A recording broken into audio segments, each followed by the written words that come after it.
Boa noite, pessoal. Vamos começar mais uma live aqui, só aguardar o Dr. Edson entrar para a gente começar o nosso bate-papo de hoje sobre doença renal crônica. Vamos aguardar mais um pouco para os colegas entrarem.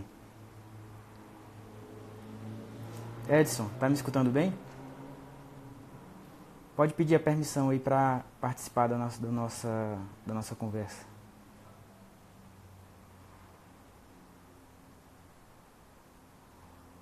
Já temos ali nosso colega nefrologista Edson, não sei se hoje está, em qual estado ele está. Um grande abraço, Edson. Quanto tempo? Espero que esteja tudo em paz contigo, meu querido.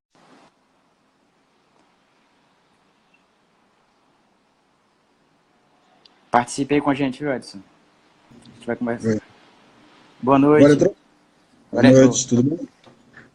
Tudo bem, Edson? Como é que vai? Tudo bem, você?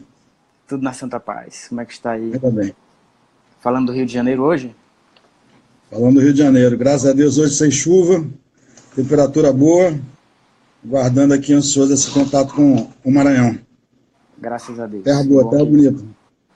Isso, muito bom. Então hoje, o meu convidado é do Rio de Janeiro, meu colega Edson da Creatinina, e é um colega bastante ativo na prevenção da doença renal crônica, que é esse grave problema de saúde pública em todo o nosso país. Então a gente vai conversar muita coisa interessante. Quem quiser participar, perguntar, pode escrever que a gente vai respondendo na medida do possível. Então, primeiramente, Edson, eu vou me apresentar até para que você me conheça melhor e conheça a minha trajetória, para que a gente possa conversar de uma forma mais aberta. Eu tenho 10 anos de médico, de formação médica. Fiz clínica médica no Servidor Municipal de São Paulo, fiz nefrologia no Servidor Estadual de São Paulo, e há 6 anos voltei para o meu estado natal, que é o Maranhão. E aqui eu tenho uma prática diária muito rica, tanto na parte de clínica médica, ambulatorial, quanto na parte intra-hospitalar, tanto na capital quanto no interior. Então a gente vê esse cenário e esse problema da doença renal crônica muito de perto, e também em situações de pobreza, população mais carente, e a gente sabe o quanto a falta de informação é grave nesse sentido, que a doença renal crônica e várias outras mazelas da saúde podem ser prevenidas com uma melhor informação. E é nesse sentido esse trabalho que a gente vem fazendo e tentando informar as pessoas sobre a gravidade da doença renal e como a gente pode prevenir de forma simples esse problema de saúde. Então, Edson, eu queria que você se apresentasse e falasse para a gente quem é o Edson da Creatinina. Então tá bom, meu nome é Edson Souza, né, e a doutora Jana Mastroianni Kitchen, lá de São Paulo, me deu esse sobrenome de Edson da Creatinina há cerca de 15, 16 anos. E por que, né, que eu recebi esse nome, um nome bizarro, né? Então vou contar em rápidas palavras também minha história. Eu me formei em 1977 pela Escola Médica do Rio de Janeiro, antiga Universidade Gama Filho, né, que infelizmente acabou. E durante a faculdade, durante os 6 anos de faculdade, nós não vimos naquela época, 72 a 77, praticamente nada de nefrologia. Quando eu estava fazendo internato, antigamente no 6º ano nós fazíamos internato, eu fui para o Hospital de Bom Sucesso e vi, eu sou muito curioso, e vi lá no fundo de um corredor 2 garotinhos, né, que estavam deitados, e o sangue saindo aparentemente do braço deles, né, entrando numa máquina e voltando, né, por outra veia. E eu nunca tinha visto aquilo durante toda a minha faculdade, né. Infelizmente a minha faculdade, eu não tive um hospital bom, né, que me desse um suporte, mas mesmo assim a nefrologia naquela época estava embrionária. E eu perguntei para uma enfermeira, o que é isso? Ela disse assim, isso é diálise. E eu perguntei para ela, o que é diálise? E ela me explicou em rápidas palavras que os rins daqueles 2 garotos, que tinham por volta de 15, 16 anos, não funcionavam e que eles estavam dependendo daquela máquina. Aquela máquina filtrava o sangue deles. Eu fiquei deslumbrado com aquilo, né, me formei, depois passei para o Hospital de Bom Sucesso, fiz nefrologia e comecei a ter contato com os pacientes com a insuficiência renal crônica, que nós chamamos hoje de doença renal crônica. E naquela época nós não tínhamos ultrassom, as máquinas eram sem muito recursos, não tinha o chamado catéter de dupla luz, que nós colocamos hoje o paciente rapidamente em diálise, e os pacientes tinham uma desnutrição proteico-calórica muito grande, e a maioria deles morria. Até que o Dr. Federico Rusani, né, que foi meu guru, vamos dizer assim, que hoje ainda trabalha aqui no Rio de Janeiro, foi no Hospital de Bom Sucesso fazer uma palestra sobre transplante renal. E eu fiquei deslumbrado com aquilo, né, e vi que o transplante poderia ser o tratamento, né, definitivo para aquelas pessoas. E eu perguntei onde é que ele trabalhava aqui no Hospital Universitário Pedro Ernesto, e quando eu acabei minha residência, eu busquei fazer mestrado aqui no Hospital Pedro Ernesto, na UERJ, né, e encontrei com o Dr. Federico Rusani.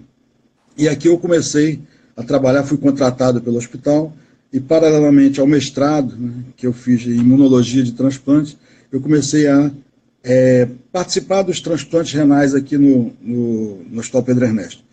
E eu posso te dizer, né, para as pessoas que estão nos ouvindo, que uma das coisas mais emocionantes, né, é você ver o rim sair de uma pessoa viva, né, ou hoje em dia de um paciente infelizmente falecido, entrar numa outra pessoa que está dependendo de uma máquina, e aquele rim, quando se abrem os clampos, quer dizer, quando o sangue da pessoa entra naquele rim, aquele rim fica vermelho, bonito, e começa a urinar, e o que a gente quer é que aquele rim funcione durante muitos anos, e a pessoa sai urinando dali e tem uma vida praticamente normal. Eu, durante todos esses anos, eu vi a evolução da nefrologia, né, a evolução das máquinas, né, hoje as máquinas são muito mais modernas, tem uma série de recursos, né. Eu vi a evolução da diálise peritoneal, que é outro tipo de diálise, também que era uma coisa quase que era terrível, né, era uma coisa medieval, se colocar um catéter no abdômen da pessoa, né, e muitas vezes a gente perfurava a bexiga, perfurava o intestino, e hoje se coloca de uma maneira muito segura. A diálise passou a ser muito segura, você entra no centro de diálise hoje, as pessoas estão vendo televisão colorida, estão no ar-condicionado e não sentem praticamente nada.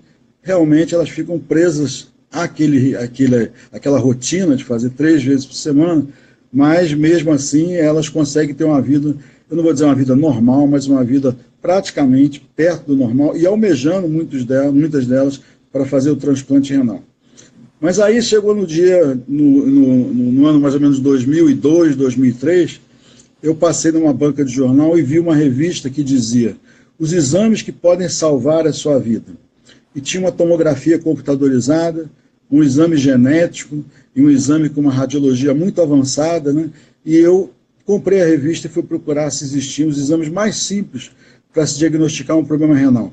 Quais são os exames mais simples? Um simples exame de urina e uma simples creatinina, né, que poucas pessoas conhecem o que quer dizer a creatinina. Você ia perguntar alguma coisa? Você ia falar? Não. A creatinina, a gente sabe que é muito importante para o diagnóstico, mas antes da gente chegar na creatinina, eu vejo, para que as pessoas entendam as funções dos rins, muitos podem pensar, e é o que a grande maioria pensa, que o rim ele é responsável pela produção de urina. E muitos pensam que é somente pela produção de urina. Então, muitos pacientes nos chegam com a seguinte frase: doutor, eu urino muito bem, eu urino o dia todo, eu acordo à noite para fazer xixi ainda, então eu não sinto dor para urinar, não sinto dor na região lombar, então eu tenho certeza que os meus rins estão funcionando muito bem, obrigado. E a gente sabe que isso não é verdade. A gente sabe que a gente tem 2 órgãos detox no nosso organismo, o fígado e o rim. Além da produção de urina, Edson, o que a gente pode comentar para que as pessoas saibam das inúmeras funções e da importância dos rins para o nosso organismo? Isso. Eu estou, inclusive, numa campanha para educar, inclusive, as crianças, né, que as crianças pensam que o rim só serve para fazer xixi, como você falou. E o outro lado é o lado hormonal do rim. O rim produz 3 hormônios, 2 hormônios e uma enzima, vamos dizer assim, né? A eritropoetina, que é um hormônio que ajuda a produção de sangue, ou seja, toda vez que a gente diz que uma pessoa tem anemia, você tem que pensar que aquela pessoa pode ter insuficiência renal. E eu vejo muitas crianças, né, até adultos, né, que ficam anos e anos pesquisando causas de anemia e não se pede uma creatinina. O segundo é um hormônio que ajuda na manutenção do esqueleto, né, no crescimento de crianças e depois na força que o esqueleto tem, e que é a vitamina D, né? Então, a vitamina D ativa. Então, se os rins não funcionam, você não produz direito a vitamina D, o cálcio não é absorvido, o organismo entende que ele precisa de cálcio, ele tira o cálcio do osso, o osso enfraquece, e tem uma glândula, né, chamada paratireoide, que fica aqui do lado da tireoide, que ela é estimulada para tirar o cálcio do osso, e a criança não cresce também por falta de ação do hormônio de crescimento e a deficiência de cálcio também. E a terceira é uma enzima chamada renina, né, que o desbalanço dessa renina leva à hipertensão arterial. Então, uma pessoa que tem hipertensão arterial, uma pessoa que tem anemia, uma pessoa que tem distúrbio de crescimento, somente uma criança, você tem que pesquisar se ela tem algum grau de insuficiência renal. Isso, né? Então os rins são órgãos importantíssimos, a maioria das pessoas tem 2 rins, né? Mas a gente tem que frisar que algumas pessoas nascem com um rim único e um rim é suficiente para dar conta do recado. A gente sabe que além dessas funções que você comentou muito bem, Edson, ele também participa do controle hidroeletrolítico, controle de sódio, de potássio, e isso é um controle estrito desses níveis, desses eletrólitos do nosso sangue, e isso é muito importante. A gente sabe que nas crianças, como você bem frisou, é uma causa quando as crianças não crescem adequadamente, a gente também tem que pesquisar a doença renal crônica, mas há uma situação muito importante, que a doença renal crônica, ela é silenciosa, não é isso, Edson? É verdade quando a gente fala que o rim pode perder 70%, 80% ou até 90% das funções sem que o paciente tenha algum sintoma? Comente aí pra gente sobre isso. Então, eu gosto muito de história da medicina, né?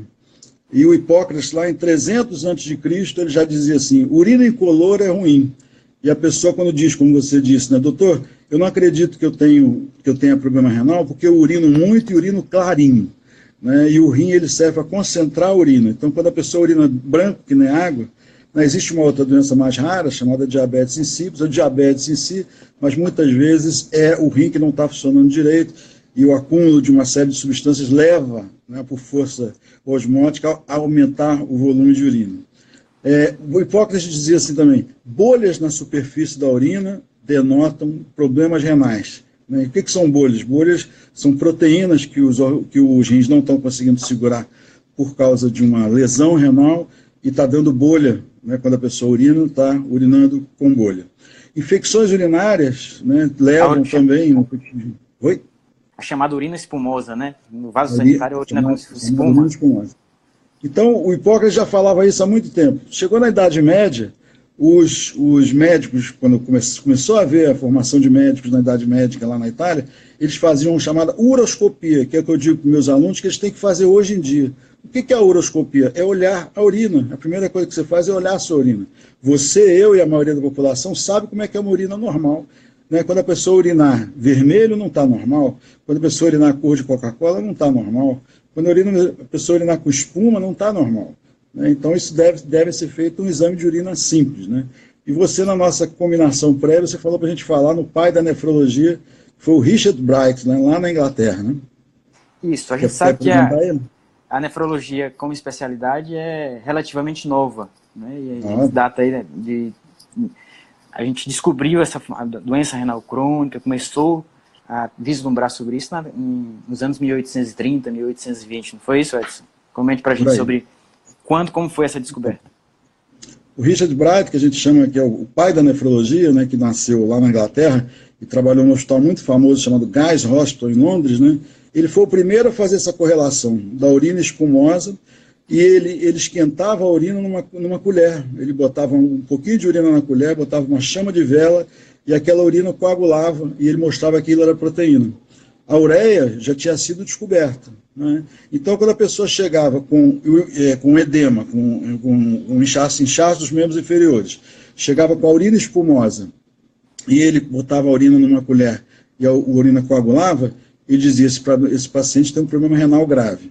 Internava o paciente, e eu sempre digo para os alunos também que os pacientes morriam de 4 maneiras.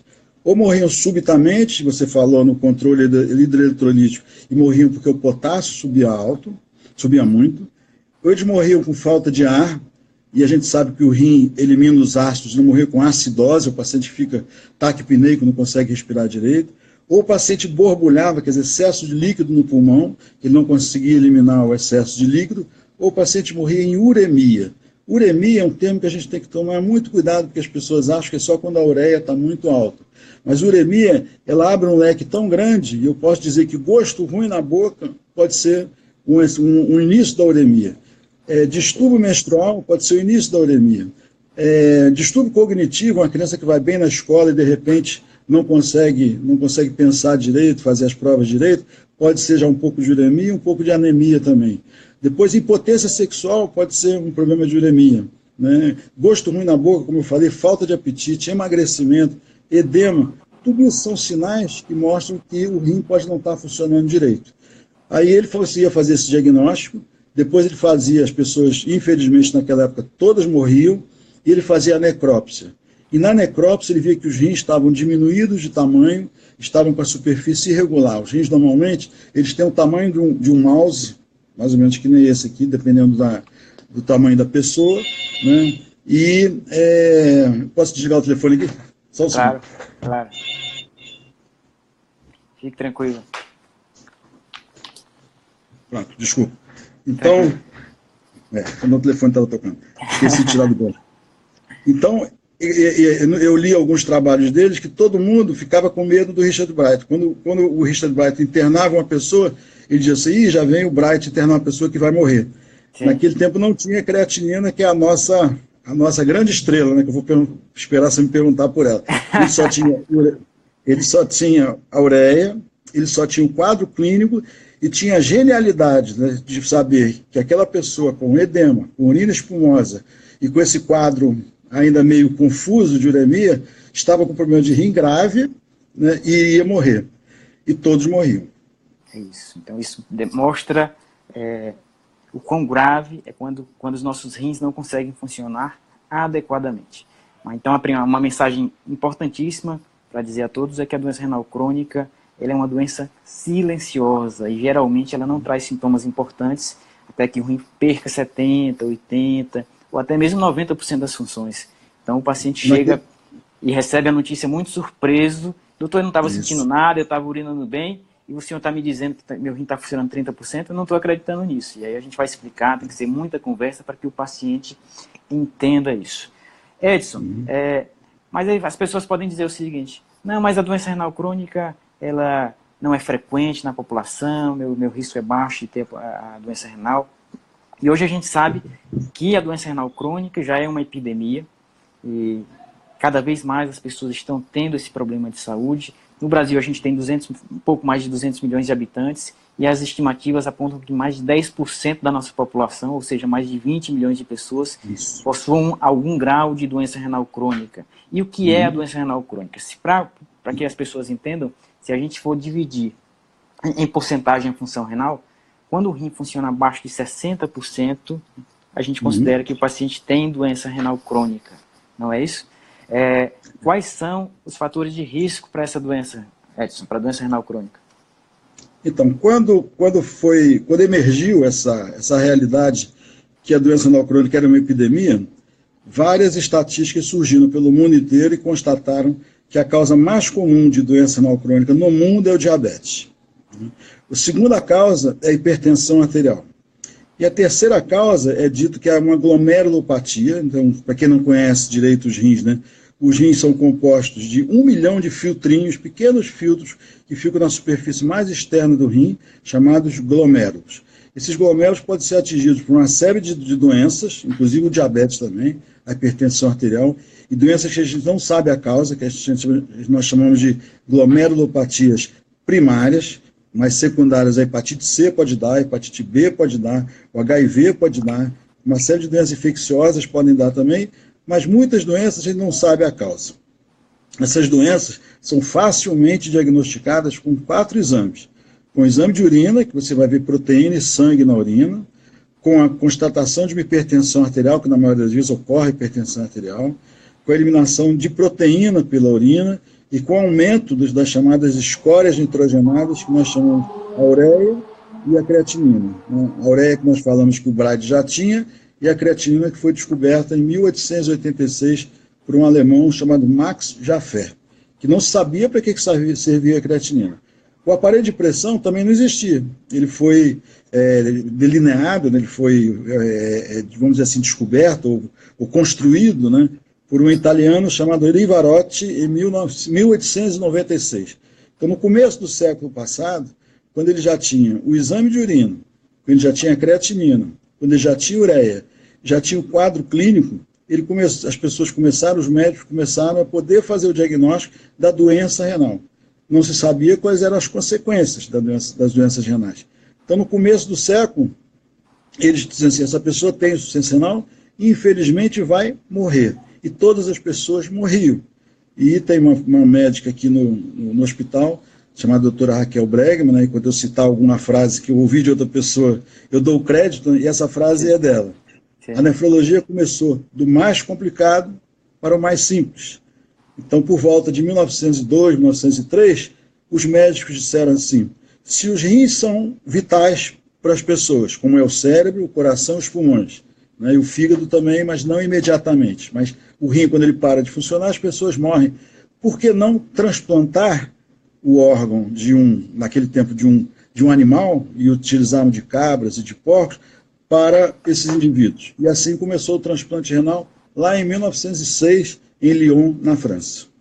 Isso. Então é uma história belíssima que a nefrologia tem, e é muito legal a gente ver o quanto as coisas evoluíram na nossa especialidade nos últimos 50, 60 anos, que é basicamente quando a diálise e o transplante começou a aparecer, década de 50, um pouquinho na década de 60, não é, Edson? Então a gente viu aqui que os principais fatores de risco para a doença renal crônica são a pressão alta, são o diabetes, porque a gente tem que entender que os rins são altamente vascularizados. Tanto a pressão alta quanto o diabetes vão maltratar os nossos pequenos vasos sanguíneos, e com isso vai maltratando, prejudicando a função renal em longo prazo.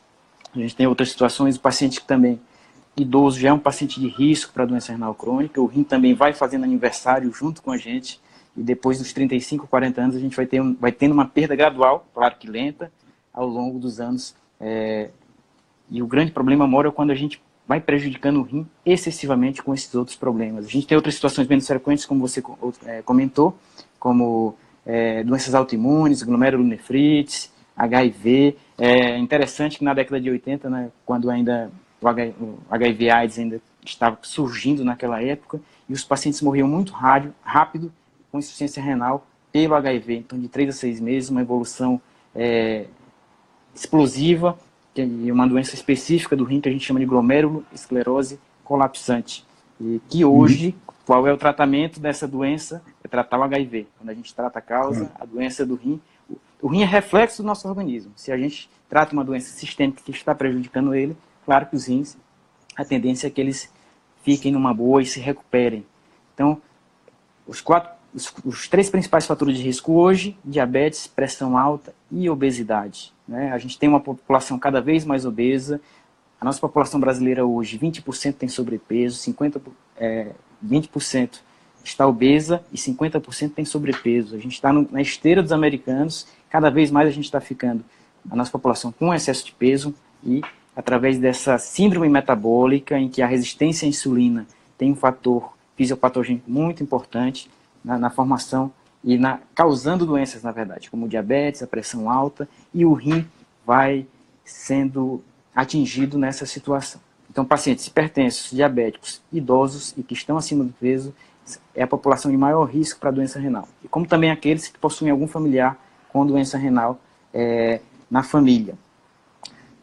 Outra coisa, Edson, desses pacientes que têm doença renal crônica, abaixo de 60% da sua função renal, a gente sabe que poucos deles precisam de diálise. A nossa população dialítica hoje no Brasil é em torno de 120, 130 mil pessoas, né, em todos os estados brasileiros. E essa população vem aumentando progressivamente nos últimos anos, nas últimas décadas. As clínicas de diálise não estão dando conta do recado no momento, as clínicas estão lotadas, os hospitais estão lotados, e os pacientes seguem, às vezes, semanas, meses internados para aguardar vagas em clínicas de diálise.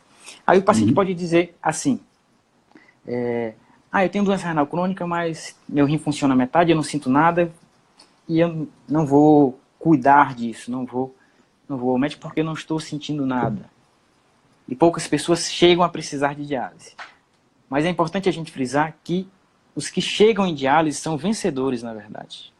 No caminho, nessa trajetória de perda da função renal progressiva, a gente tem doenças cardiovasculares. Nesse caso, são um calcanhar de Aquiles nessa situação. Então, é importante frisar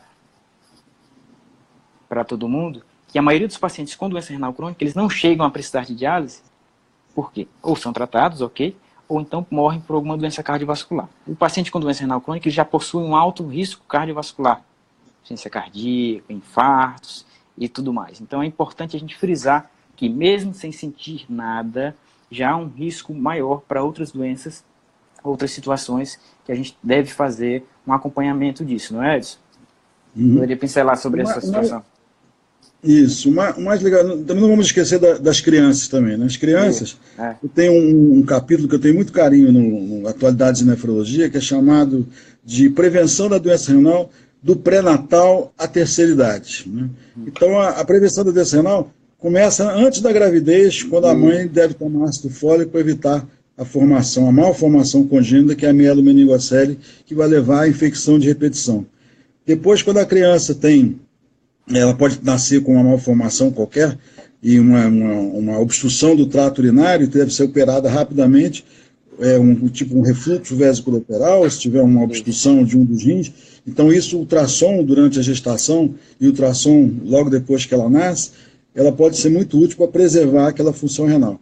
Na idade de adolescente, né, e hoje em dia a gente deve chamar a atenção também os adolescentes, e eles um pouco mais depois da adolescência, que estão fazendo muito uso de suplementos, né, suplementos alimentares, e muitos usam, eu vejo às vezes até tem adultos, né, e adultos jovens que tomam injeção de usada em veterinária, anabolizante, né, e alguns que usam anabolizante para cavalo, né, e que têm insuficiência renal aguda, às vezes perdem o seu rim. Depois vem a hipertensão e o diabetes, né, e depois e as glomerulopatias, como nós falamos, e depois, mais tarde, o efeito da idade, da obesidade e alguns casos de neoplasia também. Então, a doença renal ela pode ser prevenida, a progressão da doença renal, em todas as idades. Para você prevenir a progressão, você tem que fazer o diagnóstico precoce, né? E como é que faz o diagnóstico precoce? Com isso que nós estamos fazendo aqui agora, informando a população que, com uma simples verificação da pressão, com observação da urina, com o exame de urina, né, que você pode ver proteína e pode ver sangue, e com a dosagem da creatinina, que é a nossa grande rainha, né, você faz o diagnóstico de certeza, né, que a pessoa tem algum grau de disfunção renal. Quando eu me formei, em 77, não existia ainda ultrassom para todo mundo, era só praticamente para as mulheres grávidas. Hoje em dia, em vários lugares, nós, por exemplo, no nosso serviço aqui, em vários serviços de nefrologia, nós temos ultrassom, os nefrologistas sabem fazer ultrassom, né, e o ultrassom foi o divisor de águas, né? Então, quando me formei em 77, eu pegava um paciente lá no pronto-socorro com a ureia e com a creatina alta, mas eu não sabia se ele era agudo, se ele era crônico, ou se era crônico agudizado. O agudo ele poderia reverter, o crônico agudizado ele já tinha um grau de disfunção, e por algum motivo, ou por um anti-inflamatório, ou por uma infecção, ele tinha piorado e poderia reverter algum grau de insuficiência renal. E o crônico é aquele que o rinzinho já não funcionava mais de jeito nenhum. O ultrassom faz esse diagnóstico magnificamente. A creatinina, posso falar dela agora? O que é a creatinina, Edson? Peço que a gente fala aqui que é o principal exame, o exame barato, acessível, está na rede pública, está na rede particular, e é um simples exame de sangue, pode nos dar uma ideia de como está a função do rim. O que é, de onde vem a creatina e por que, através dela, a gente consegue estimar a nossa função dos rins. Hoje mesmo eu fiz um teste com um feirante aqui que me vende mamão aqui na feira. Então eu dei uma camisa da creatina para ele não sabia o que era creatina, eu perguntei para ele, quando o açúcar está alto, qual é a doença que você tem? Ele disse, diabetes. Quando o colesterol está alto, o que acontece? A pessoa tem infarto.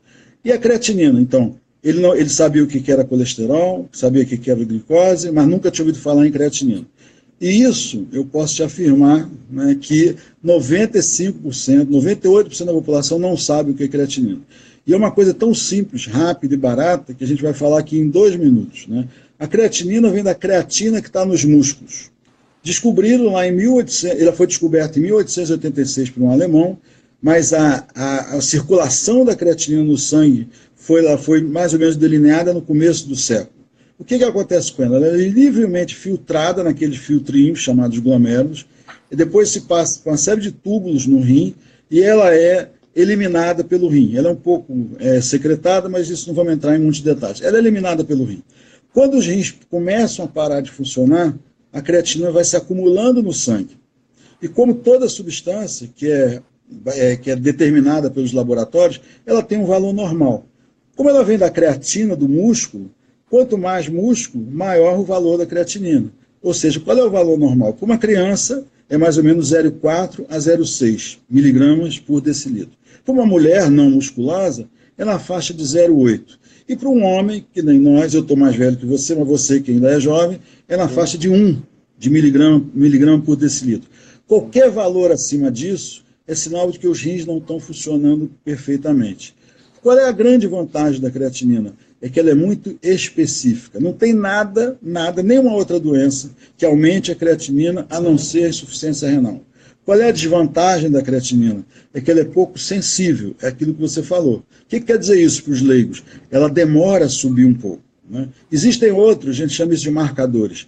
Existem outros marcadores? Existem, mas não está no nosso dia a dia. Quanto custa uma creatinina? Preço de custo, 50 centavos. Em qualquer laboratório não pode custar mais que 15 reais. Onde é que ela é dosada? É dosada junto com a glicose e com o colesterol. Existe uma falácia que diz assim, doutor, eu disse, você já faz sua creatinina? Eu faço sempre o hemograma completo. Hemograma completo não dosa creatinina. Hemograma completo dosa hematócrito, hemoglobina, leucócito, mas não dosa creatinina. O médico, o paciente, se quiser pedir para o médico, tem que pedir que ele peça especificamente o valor da minha creatinina. Então, não aceite para a população, de maneira geral, que o médico diga para você, está normal. Sempre que eu vou no médico, ele diz que está tudo normal. Pergunte para o seu médico, se acostume, né, a olhar no seu exame o valor normal da creatinina e questione o seu médico. Né? Doutor, minha creatinina está 1,8, está normal? Minha creatinina está 2,4, está normal? E sempre exija do seu médico pedir a sua creatinina. Então, creatinina, em termos gerais, é uma substância que todo mundo tem no sangue, que é livremente filtrada pelo rim, e quando o rim vai parando de funcionar, ela aumenta no sangue. Simples assim. Isso. Então, a creatinina é o principal exame para a gente avaliar a função renal e fazer a pesquisa, o screening populacional com relação à doença renal crônica.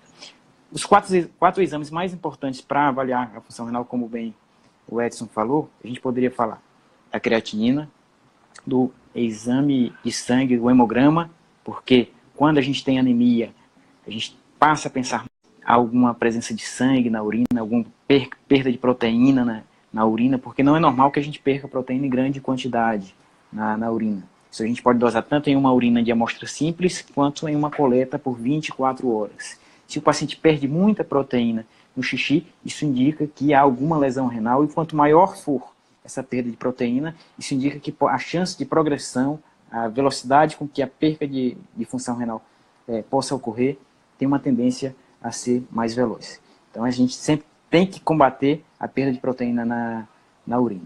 E o último exame é o ultrassom. O ultrassom a gente vai avaliar o tamanho do rim, se o rim está diminuído de tamanho, ou se há uma perda, é um sinal ultrassonográfico que a gente fala, uma perda da diferenciação entre o córtex e a medula renal. O paciente, o rim fica algo mais hiperecogênico, um pouco mais branco a ultrassom. Então esse quarteto mágico eu acho que nos dá uma grande noção de como está a função renal e se a doença renal ela é crônica ou aguda. É uma doença que está acontecendo agora com uma maior chance de reversão. E aí nesses casos, Edson, em que o paciente já tem algum grau de perda de função renal, é um paciente que tem metade da função ou 40% da função renal. O que o nefrologista pode fazer para diminuir o avanço dessa doença renal? Eu costumo dizer aos meus pacientes que é como se eles tivessem uma grande fazenda e tivessem 100 trabalhadores, houve uma guerra, morreram 50, ficaram 50 para fazer o trabalho de 100. Então, esses 50 que estão trabalhando como 100, eles tendem a cansar mais. De vez em quando, um desses trabalhadores vai botar a língua de fora e vai dizer para o patrão dele, olha, eu não aguento mais. Aí ficou 48, 47, 45, 40, vai diminuindo. Como o patrão não é besta, ele vai facilitar o trabalho desses trabalhadores. Vai colocar água, vai colocar lanche, vai colocar trabalho na sombra e vai evitar o trabalho entre as 9 e as 15 horas, que é o horário de maior sol e o horário de maior calor. Então, nessa situação, os trabalhadores vão trabalhar por mais tempo, vão durar mais tempo, mais alguns anos, e aquela fazenda vai estar bem cuidada. Trazendo isso para os rins, como é que o nefrologista pode preservar a função do rim e orientar o seu paciente para que ele preserve essa função renal a longo prazo?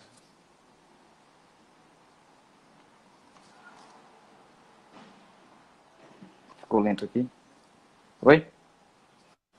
Digo o seguinte para os pacientes, né? Sua correlação com a fazenda é muito boa, né? Mas eu digo assim, olha, a boa notícia, né? A gente fala do copo d'água cheio e copo d'água vazio, né? Você pode olhar o copo d'água vazio e diz que pena, né, que eu perdi 50% da função renal. E pode olhar o lado cheio, né, e dizer que bom que eu ainda tenho 50% e eu posso preservar esses 50%. E eu faço uma correlação também, nós acabamos de ver um feirante que sabe o que é colesterol e glicose, mas não sabe o que é creatinina, né? Eu digo para ele que eu digo o seguinte: tudo que faz mal para o coração, que você aprendeu na televisão, aprendeu no dia a dia, faz mal para o rim, porque, como você falou, o rim, esses glomérulos, eles são como se fossem coronárias, né? Então, tudo que faz mal para o coração, que faz mal para os vasos, faz mal para o rim também. Então, é só você olhar, né? Se a pressão alta faz mal para o rim, você tem que tratar a pressão alta. Não é você chegar aí no médico, num pronto-socorro com a pressão lá, 22/14, ele te dá um remédio e você dizer que está bom. Se você tem diabetes, você tem que controlar o seu diabetes. Se você tem um ácido úrico alto, existem remédios para baixar o ácido úrico. Se você tem um colesterol alto, existe remédio, dieta para você baixar o colesterol. O médico sempre diz que você não pode ser obeso, então você deve fazer exercício físico.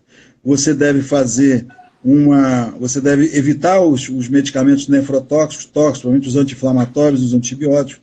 Você não deve tomar remédio sem orientação médica. Tem pessoas que vão jogar uma partida de futebol, torcem o tornozelo e ficam tomando anti-inflamatório durante muitos dias, né? Os idosos que tomam uma série de medicamentos. Existem doenças renais ligadas à urologia, como câncer renal, com obstrução do trato urinário, que devem ser vistos pelos urologistas. Se ele pode ter, assim como nós sabemos que existem milhões de pessoas com insuficiência renal, existem milhões de pessoas com hepatite B e com hepatite C, e com HIV também. E essas doenças são todas tratadas, né? Então, se você fizer tudo que você faz para baixar, para diminuir o teu risco cardiovascular, né? E você fizer isso com o teu rim também, fumar, você tem que parar de fumar, né? Eu me lembro que eu estava no primeiro ano de medicina e se jogava um pouco de nicotina dentro de um negócio de vidro assim, que tinha um ratinho, um sapo dissecado, e você via a artéria do sapo fechar quando ele jogava nicotina ali. É isso que acontece com as tuas artérias quando você fuma. Então, eu tenho alguns pacientes, né, que estão com a creatinina de 1,7, 1,8, e aí para a população, e aqui a gente não vai conseguir dizer isso, quando nós falamos em 50%, 70%, existe um aplicativo, né, e o médico sabe usá-lo, que a gente, com a creatina na mão, você consegue dizer com muita propriedade qual é o percentual da função renal daquele paciente. Eu tenho parentes meus que estão com 50% da função renal há mais de 5 anos, e não foram para diálise. Diferente da minha avó, em 1958, que minha mãe sempre me contava isso, que quando o médico entrou no quarto, e a minha avó estava toda inchada, quando ele saiu, ele disse assim: infelizmente, a sua mãe, né, falou para minha mãe, falou para o marido dela, ela tem uma doença renal e não tem tratamento, né? Como você falou, a nefrologia é uma especialidade nova. Então, ela morreu em uremia, e na década de 60 chegou a diálise, né? 60, 70, a diálise chegou aqui no Brasil, e hoje nós temos, como você também falou também, 130 mil pessoas fazendo diálise. E se nós entrarmos em vários, eu entro de curiosidade, né, para ver as declarações, né, dos pacientes renais, né? Tem uma paciente minha que ela diz assim: o meu rim me derrubou, né, mas a vida não vai me derrubar. E ela foi para as Olimpíadas com um catéter pendurado no pescoço, ela foi para o show dos conjuntos de rock, e se Rock in preparou Rio. do Rock in Rio, né? Ela gosta do Safadão, então ela estava lá e me manda. Ela me mandava os vídeos dela na festa do Safadão, com uma echarpe enrolada no pescoço, né? E dançando, né? E fez o transplante agora, tem 6 meses que ela transplantou. Então, eu participo aqui do ambulatório de transplante há muitos anos, é uma emoção muito grande, né, ver essas pessoas. Eu considero eles verdadeiros heróis, né, essas pessoas que passaram por isso tudo. Todo dia, quando eu chego no hospital, a primeira coisa que eu faço é passar no centro de diálise e olhar para a face de cada um deles, né, que são verdadeiros heróis, que estão filtrando o seu sangue ali, e que um dia, querendo ou não, né, é uma opção deles, fazer transplante. Tem uns que querem, outros não querem fazer transplante. Eu respeito profundamente a ideia de cada um deles. Ou seja, a doença renal tem tratamento. Né? Assim como nós falamos no Richard Bright, né, o Brenner, que é outro pai da nefrologia, ele descobriu um antihipertensivo, né, os inibidores da ECA, que eles diminuem a pressão dentro do glomérulo. Isso foi um divisor de águas. Isso fez com que nós pudéssemos preservar essa função renal durante muitos anos. Então, hoje, a boa notícia, o copo d'água cheio, é que nós temos tratamento para milhões de pessoas que devem ser diagnosticados precocemente. O interessante é nós diagnosticarmos precocemente. Com certeza, Edson. E esses momentos que você falou são, com certeza, a chama da família dos pacientes, e para que nós, médicos, enfermeiros, técnicos de enfermagem, isso é que nos estimula a sermos melhores profissionais a cada dia e está divulgando a causa da doença renal crônica. Como você bem disse, a grande maioria das causas das doenças renais são evitáveis. Se a gente for ver, a cada 10 pacientes que entram em diálise hoje, 8 são por pressão alta e por diabetes, excesso de peso. Basicamente é isso. São doenças metabólicas. O que quer dizer isso? Que a nossa alimentação está totalmente inadequada. A gente sabe que diabetes, por exemplo, em 1800, 1900 era raríssimo. Isso a gente tem relatos muito firmes sobre essa situação. E que, da década de 50 para cá, a gente teve um aumento absurdo, tanto das doenças cardiovasculares, diabetes e obesidade, nas últimas décadas também. A gente teve a revolução agrícola e a revolução industrial. E a revolução industrial trouxe uma quantidade de alimentos ultraprocessados absurda. A indústria alimentícia faz uso da mídia e domina o senso comum, de modo que a gente ache normal comer bolachas, comer produtos industrializados, beber bebidas açucaradas como refrigerantes e outras mais. E aí toda essa situação vai levando a uma situação de excesso de peso e resistência à insulina. Ou seja, a insulina é um hormônio que controla o açúcar no sangue, a glicose, é produzido pelo pâncreas. Quanto mais alimentos açucarados, ou em amido, carboidratos, tudo isso vai virar glicose no sangue, não importa a fonte do açúcar, o pâncreas vai ter que trabalhar mais. Quando nosso corpo está abarrotado de açúcar, o fígado também vai ficando, esse açúcar é transformado em gordura no fígado, causando esteatose hepática. E a gente chega a uma situação de resistência à insulina, em que o pâncreas cada vez mais vai ter que produzir insulina para controlar os níveis de glicose, de açúcar no sangue. Chega um momento que o pâncreas não consegue mais controlar e o paciente se torna diabético. Onde é que eu quero chegar? Uma insulina elevada, ela também age a nível renal, como lá na mácula densa, ajudando na reabsorção de sódio e água. Então, um paciente com síndrome metabólica, ele vai também ser hipertenso, porque a gente fala muito do sal e esquece de falar do açúcar, né? Então, o consumo de carboidratos refinados faz parte dessa situação importante, e a gente tem que informar a população sobre se alimentar melhor, que é tratar a raiz do problema. Quando a gente dá um antihipertensivo, quando a gente dá um remédio para diabetes, a gente está agindo na periferia do problema. Enquanto a gente não agir na alimentação, a gente não consegue agir na raiz do problema. Então isso é muito importante para que a gente ressalte aqui. Com relação ao sal, doutor, o sal é importante aumenta a pressão arterial? Aumenta. Tanto é que se chegar um paciente hipotenso, a gente faz cloreto de sódio na veia para subir a pressão. Isso é fato, né? Mas basicamente a gente tem uma curva em U.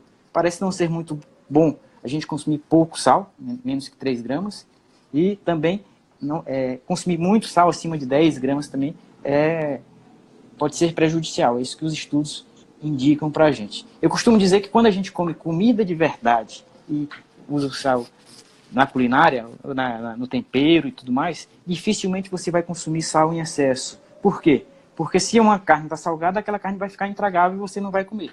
Entendeu? O perigo mora na indústria alimentícia, que faz alimentos processados com gorduras ruins, sal e açúcar, fazem uma mistura hiperpalatável e você come aquilo sem perceber da quantidade de sal que está consumindo. Não é isso? Não precisa mais botar mais nada do que você falou. Deu uma bela aula de dieta, e aí eu me lembro da necessidade que nós temos de ter uma equipe multidisciplinar, né, nos ajudando. Sim. Então, nós temos que ter enfermeiros, nós temos que ter nutricionistas, nós temos que ter assistentes sociais, nós temos que ter psicólogos, né? E o que nós estamos fazendo aqui agora, eu tenho, graças a Deus, aqui no ambulatório, tem esses 3 tipos de profissional, né? E fora os residentes, né? Que são sempre nosso estímulo, né? Para estudar diariamente as perguntas novas que vêm, e a gente vai ficando velho, vai perdendo a força de trabalho, mas a força mental, você vai tendo cada vez mais experiência, né, para passar esse tipo de informação para as pessoas, né? As nutricionistas são fundamentais. Na minha época, né, as nutricionistas, elas tinham basicamente algumas dietas já batidas à máquina, naquele tempo era batida à máquina, não tinha impressora, né? Batida à máquina, a pessoa pedia, me dá uma dieta para úlcera fase 1, úlcera fase 2, úlcera fase 3, para insuficiência renal, e elas simplesmente davam aquela dieta em que o paciente seguia. Hoje elas são verdadeiras estudiosas, né, do assunto, sabem muito mais do que a gente em termos de nutrição, assim como a enfermagem é fundamental. 50% dos pacientes transplantados, e isso também certamente dos doentes renais, perdem, né, não controla a pressão, não controla o diabetes, por falta de aderência à medicação, né, e as enfermeiras são fundamentais nesse sentido. Problemas psicológicos graves, né? Nós temos uma psicóloga, né, que nos assiste aqui, existe um alto índice de doença mental, às vezes até de suicídio, né, em pacientes com insuficiência que não suportam, né, a máquina, né, depender de uma máquina, de ter altos e baixos, né, e assistente social que tem que nos auxiliar em toda essa cruzada que esses doentes têm desde que eles vão fazer transplante, né. Então, só com uma grande equipe na nefrologia, é uma especialidade muito vasta, né? Todo dia é uma novidade para a gente. A diálise evoluiu muito, o transplante evoluiu muito. Nós somos o 2º país que mais transplanta no mundo, né, depois dos Estados Unidos. E hoje, por acaso, é um dia especial, porque nós fazemos hoje 55 anos do primeiro transplante renal que ocorreu aqui no Rio de Janeiro, no Hospital dos Servidores do Estado, né? Depois teve outro em São Paulo, mas o primeiro foi feito aqui, né, pela equipe do professor Jaime Landman, né? Então, hoje é um dia, foi uma coincidência de ter marcado essa conversa para hoje, mas é um dia muito especial para a gente também. Estamos comemorando essa data importante. 55 anos. E a sua terra aí já trouxe nós vários médicos daí, a Tereza, o Macieira, a Giovana, né? E o Natalino, o doutor Natalino, que hoje é reitor da universidade, todos eles vieram, né, para aqui para o Rio de Janeiro, para aprender um pouco mais de nefrologia, quando o Maranhão ainda não estava desenvolvido como hoje, e hoje o Maranhão está ensinando a gente como fazer uma entrevista como essa, e já tem mais de 500 transplantes aí no Hospital Getúlio, né? Nós já fomos aí, muito bonito a sua terra, parabéns. Com certeza, com certeza. Muitos, os colegas que você citou são exemplares e nos ensinam muito aqui no estado do Maranhão. Eu, quando voltei de São Paulo, há 6 anos atrás, quem me recebeu aqui de braços abertos foi o Dr. Carlos Macieira, e me ligou e me convidou a fazer parte da equipe dele, que eu faço parte da equipe com muito orgulho hoje. Edson, com relação à doença renal, a gente tem uma situação que a gente faz o tratamento que a gente chama de conservador. A gente tenta preservar a função do paciente ao máximo. Quando a gente chega, qual é o momento que a gente chega para o paciente e diz assim, querida, a gente vai ter que começar a substituir a função renal com algum tratamento. Diálise peritoneal, hemodiálise ou transplante renal. O que a gente pode falar para as pessoas sobre essas opções, se tem alguma melhor do que a outra, se tem alguma que traz uma qualidade de vida maior ou uma sobrevida maior quando comparada às outras opções? Como eu disse para você, na minha época nós não tínhamos essa visão global que nós temos hoje, né? O paciente evoluía para a insuficiência renal, impedimento falecia. Hoje nós aprendemos muito e nós sabemos fazer, né? Várias fórmulas surgiram.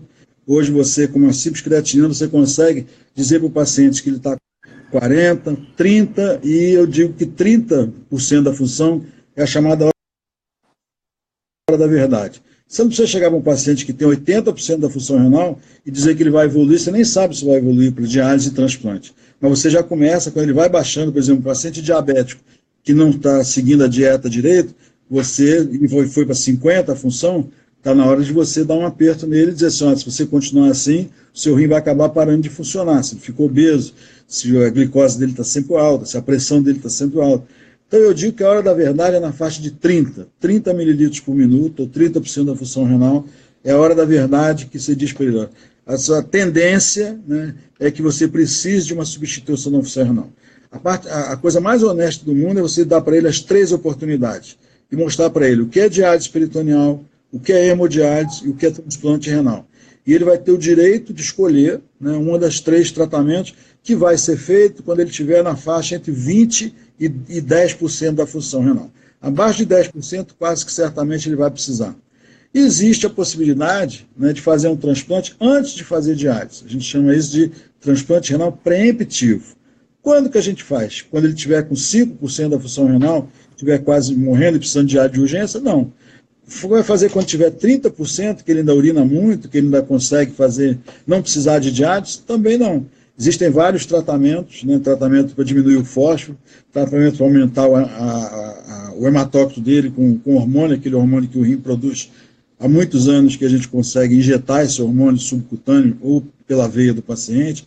Existe, na minha época, a hipertensão era muito difícil de ser tratada, hoje dificilmente você não consegue, se o paciente for aderente, você consegue tratar o paciente. Hoje existem 8 a 10 tipos de hipoglicemiantes orais e vários tipos de insulina, então nós temos um armamentário terapêutico muito bom, né, para ele manter uma função renal razoável. Mas às vezes, infelizmente, ele evolui para insuficiência renal grave, né? Então, na faixa de 20%, o paciente deve escolher ou diálise peritoneal, ele vai colocar um catéter no abdômen e ele vai fazer esse tratamento em casa, ou a hemodiálise, que ele tem que fazer uma cirurgia chamada fístula arteriovenosa no braço, né, e as veias se dilatarem para ele poder ser pulsionado na máquina, ou se ele tiver um doador vivo, um pai ou a mãe, ou se ele tiver um irmão com mais de 30 anos, 35 anos e não for uma doença familiar, ele pode fazer o transplante chamado preemptivo. Eu sempre desafio os nossos residentes, quando eles entram na residência, que eles fazem vários ambulatórios, né? Eu digo para ele, eu quero ver você preparar um doente para fazer um transplante preemptivo até o fim da sua residência, né, que são 2 anos. O doutor Maceira fez esse que o teu companheiro aí, teu chefe, né? O chefe do serviço. Pergunto para ele, foi um paciente que ele preparou, eu fiz esse desafio para ele preparou uma paciente até hoje, a paciente acompanhada aqui no ambulatório. Mas é raro, né? Muitas vezes o paciente, como você disse, eles não acreditam, alguns pacientes abandonam o tratamento e quando chegam precisando de diálise de urgência. Hoje tem o famoso catéter, né, que você bota um catéter aqui no pescoço e fica trocando o catéter vai para um lado do pescoço, para o outro lado do pescoço, vai para a perna. O ideal é que ele faça essa fístula, a fístula tem que amadurecer por volta de 30 a 60 dias e que, infelizmente, ele comece a diálise. Então, a faixa é mais ou menos 20% da função renal, ele deve escolher um dos tratamentos.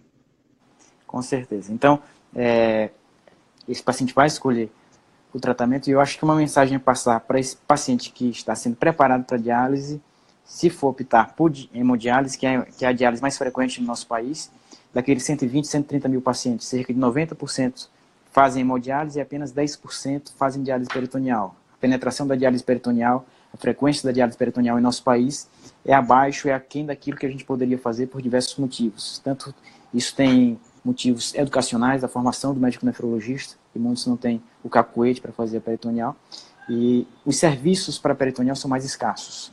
A hemodiálise era muito mais acessível para os pacientes. Então, a mensagem que eu deixo é, façam a fístula arteriovenosa. Por quê? Porque ele é o melhor acesso para fazer diálise, é o acesso venoso que vai nos dar maior qualidade no tratamento e tem menor risco de infecção. Você faz uma fístula e geralmente usa ela por anos. Quando a gente usa catéter, que é aquela anteninha que muitos podem ver no pescoço, a gente tem um catéter de curta permanência, que a gente usa na urgência e geralmente, idealmente, a gente deveria usar por algumas semanas somente, mas como a gente tem uma dificuldade com cirurgia vascular para fazer a fístula, alguns pacientes passam meses com esse catéter. E qual é o problema desse catéter nas veias centrais do paciente? Esse catéter pode levar a uma estenose, a um estreitamento desse vaso, de modo que, quando a gente faz tem um estreitamento nessa região central, todo aquele braço para fazer a fístula fica prejudicado, porque o retorno venoso daquele braço fica prejudicado. Então, chega um momento em que o paciente usa diversos catéteres, e aí pode chegar um momento que o paciente não tem mais onde a gente colocar catéter. E o paciente pode vir a falecer por falência de acesso vascular, que é uma situação grave, uma situação crítica, e às vezes a gente vê pacientes de 40, 50, 60 anos nesse tipo de situação. Então, é uma mensagem importantíssimo é, façam a fístula arteriovenosa quando o seu médico indicar esse procedimento cirúrgico. Essa é uma mensagem principal com relação a isso.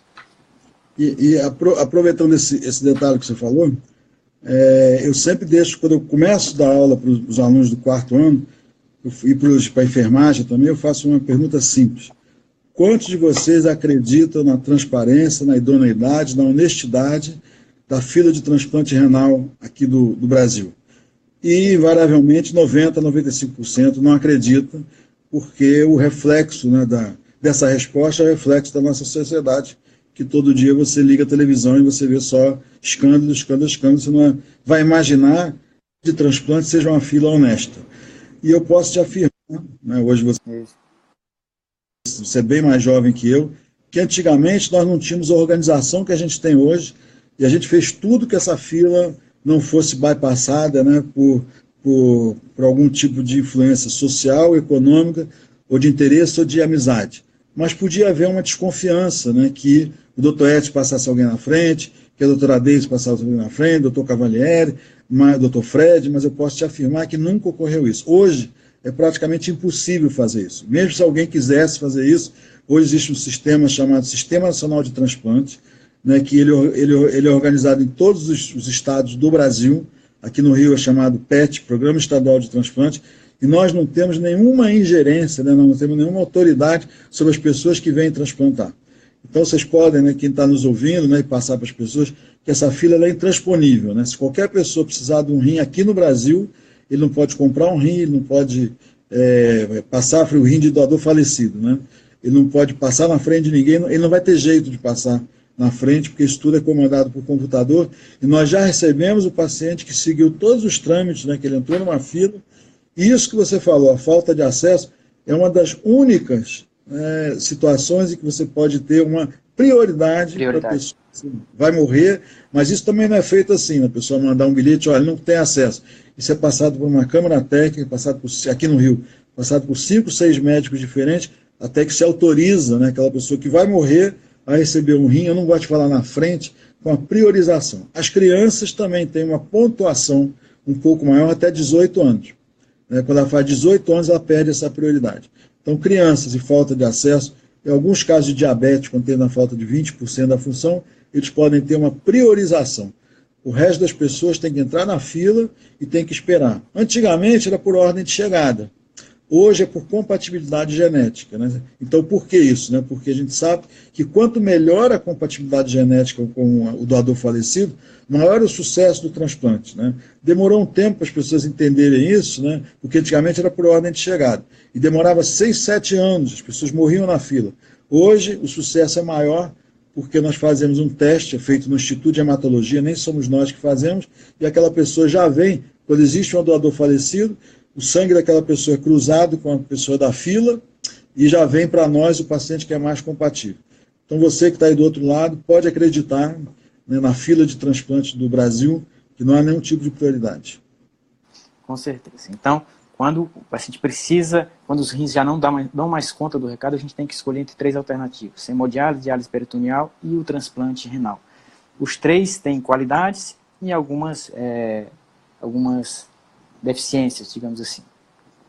Então, a hemodiálise tem a qualidade de você estar na clínica de hemodiálise 3 vezes por semana, o médico pode te avaliar. Né? E temos também a diálise peritoneal, que é aquela que é feita em domicílio. Qual é o grande benefício? O paciente não precisa ir à clínica de diálise, tem alguma maior liberdade nesse tratamento. Outra qualidade da diálise peritoneal é que o paciente preserva a capacidade de urinar por mais tempo. Porque quando o paciente faz hemodiálise, a gente tem insultos isquêmicos pelas alterações pressóricas, pelos níveis de pressão arterial, em que o rim vai perdendo essa capacidade de urinar com uma maior velocidade. Então isso é importante, porque quando o paciente deixa de urinar, ele tem que restringir mais líquidos para que não ganhe muito líquido entre uma diálise e outra, o que a gente chama de ganho de peso interdialítico. E o paciente não pode ganhar muito peso entre a diálise e outra, senão ele vai ficar inchado, vai ficar com falta de ar, vai ficar com água nos pulmões, e isso pode trazer sérias consequências, como um controle ruim da pressão arterial